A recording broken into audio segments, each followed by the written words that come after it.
cara Mbak ngejelasin misalkan ada sesuatu pesawatnya jadi delay gitu.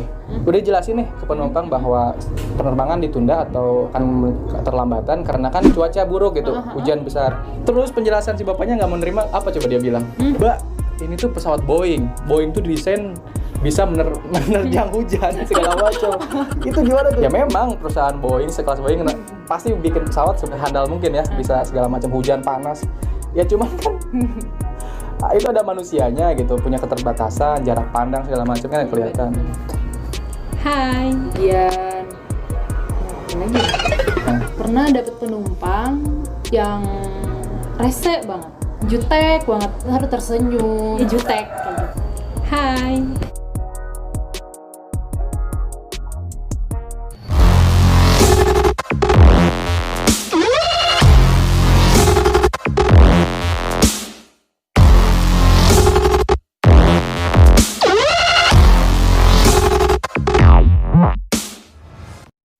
Hai Sobat Aviasi, balik lagi sama gue Dan Wijaya. Hari ini kita bakal membahas sesuatu yang beda.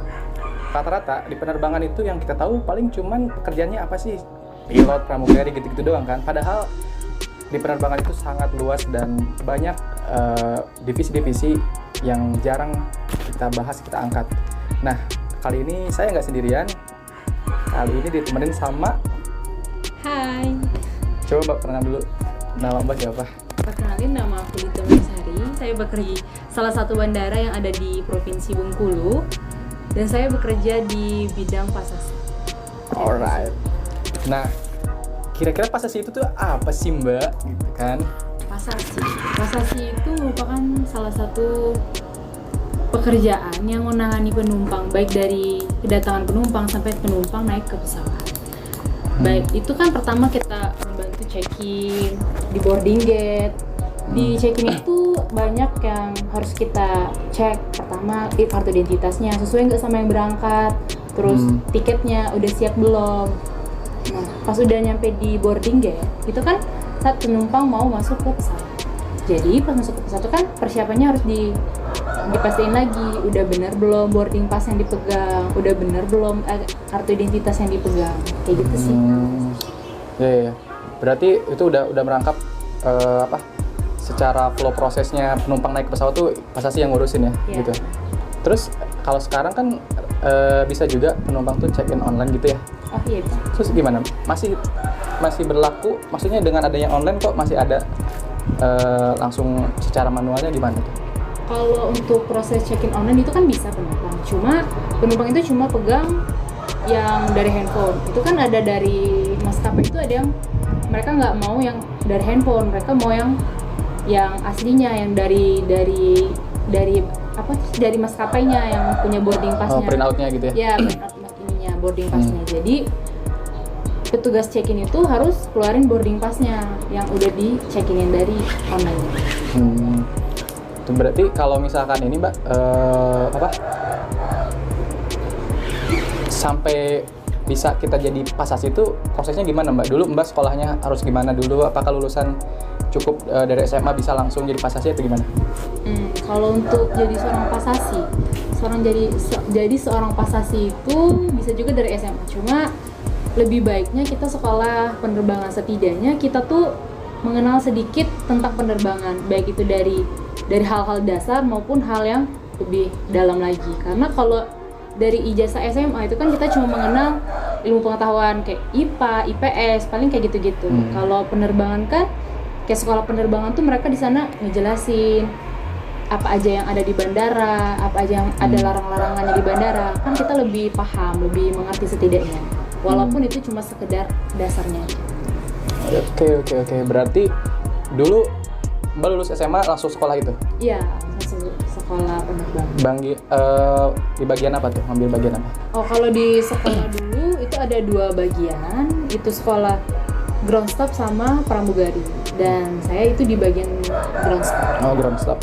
Sekarang sesuai pekerjaannya dengan? Sesuai banget. Berarti ground staff itu apakah cuma pasasi atau ada lagi selain itu? Ada sih, ada di bagian LL, ada juga di bagian apa lagi ya? Tiketing? Kalau tiketing itu nggak termasuk. Oh, nggak bisa. Ya, tiketing itu ada bagiannya lagi lebih yang beda dari pasasi. Oh, berarti kalau pasasi itu check-in counternya doang? Ya, check-in counter di bagian gate. Oh, gate. Kalau gate tuh yang meriksa tiket, yang ngerobek tiket itu ya? Iya, Gitu. benar. Oke. Nah, kira-kira kalau di tugasnya Mbak ini sekarang, pasti dong ada suka dukanya gitu Mbak? Oh, udah pasti. Kira-kira apa aja tuh? Sukanya apa, dukanya apa? Yang suka dulu deh kayaknya. Kayaknya duka dulu deh. Duka dulu awalnya. Duka dulu. Karena lebih banyak baik dukanya ya? ngerasain duka dulu baru Oh, bahagia. benar. Boleh. Gimana tuh? Kalau dukanya tuh apa ya? Berasa jauh dari keluarga, jarang ketemu keluarga. Terus waktunya tuh buat main tuh lebih susah. Kalau buat sukanya bisa belajar cari uang sendiri, bisa ngerasain uang sendiri, nggak minta sama orang tua lagi. Oh, itu kan secara umum ya. Kalau secara khusus profesinya nih Mbak, kalau misalkan kayak ngadepin penumpang gitu, gimana tuh? Kadang-kadang kan orang-orang tuh sikap dan perilakunya beda-beda ya. Bener. Ada yang oke lah welcome, ada yang rese gitu kan. Bener nggak sih? Pernah. Pernah dapet penumpang yang rese banget. Pokoknya apa yang kita kasih ke dia itu serba salah. Nah, di sana tuh kita tuh belajar gimana sih kita mengenal karakter seseorang, cara nanganin karakter tersebut. Misalnya ada yang kayak ketemu nih penumpang yang jutek banget. Nah, gimana caranya kita tuh buat kita harus tersenyum, kita terus pokoknya gimana caranya dia tuh ngejutekan kita kayak gitu. Walaupun emang awalnya emang dasarnya dia jutek kayak gitu. Berarti itu emang udah ada ilmunya passenger handling gitu ya? Iya. Kalau misalkan cara Mbak ngejelasin, misalkan ada sesuatu pesawatnya jadi delay gitu. Nah, gimana caranya ngasih tahu ke penumpangnya supaya paham gitu? Karena ada alasan apa gitu? Oh, biasanya kalau kita ngejelasin ke penumpang nih, misalnya pesawat kita delay nih, pasti penumpang udah nanya-nanya nih, Mbak, kok pesawatnya belum nyampe sih? Udah jam segini gitu kan panjang. Nah, kita tuh ngasih tahu nih ke penumpang. Tapi jangan pernah kita tuh ngasih tahu ke penumpang tuh tentang yang bersangkutan tuh dengan pesawatnya. Karena itu bakal ngebuat si penumpang ini merasa takut dan gak pede terbang lagi.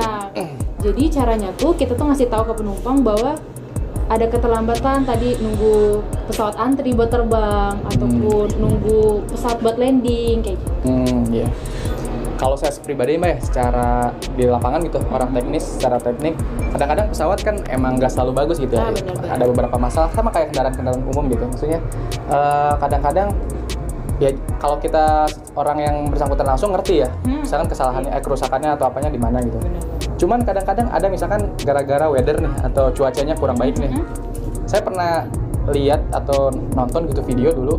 Jadi ada gini Mbak, udah jelasin nih ke penumpang bahwa si penerbangan ditunda atau akan keterlambatan karena kan cuaca buruk gitu, hujan besar. Terus penjelasan si bapaknya nggak menerima, apa coba dia bilang? Gimana tuh? Mbak, ini tuh pesawat Boeing tuh desain bisa menerjang hujan segala macam. Itu gimana tuh jawabannya kalau udah sampai gitu? Kayak gini nih, kita kalau ngejelasin buat pesawat nih, kita jelasin aja di darat nih. Misal nih Pak, Bapak bawa mobil nih, mobil Fortune aja nih. Fortune kan yang kalau kena lubang tuh nggak berasa.